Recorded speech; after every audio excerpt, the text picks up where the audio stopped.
আমরা সরকারি ইউনানি ও Ayurvedic medical college থেকে এসেছি। সেটি আমরা আজকে 38তম দিন আমরা আমাদের আন্দোলন চালিয়ে যাচ্ছি। আমাদের একটি দাবি, সেটি হচ্ছে বিএমডিসির আদলে স্বতন্ত্র কাউন্সিল গঠন, বাংলাদেশ ইউনানি ও আয়ুর্বেদিক মেডিকেল কাউন্সিল গঠন, যেটা হচ্ছে বিএমডিসির আদলে। এটা আমরা চাই।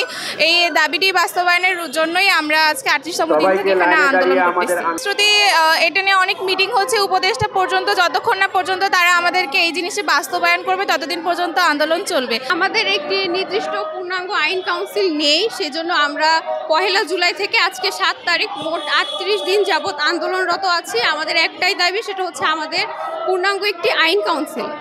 এক দাবি যেটা হচ্ছে ইউনানি এবং আয়ুর্বেদিক স্বতন্ত্র কাউন্সিল গঠন। আমাদের প্রায় 36 বছর ধরে মনে করেন যে এই সেক্টরে আপনার কোনো কাউন্সিল নাই, স্বতন্ত্র কোনো কাউন্সিল নাই। আমাদের যে কোর্সটা পরিচালনা করা হয় সেটা আমাদের কোর্সটা হচ্ছে এমবিবিএস সমান একটা কোর্স। এমবিবিএসের বিএমডিসি কাউন্সিল থাকলেও আমাদের অল্টারনেটিভ মেডিকেলের আমাদের নিজস্ব কোনো কাউন্সিল নেই।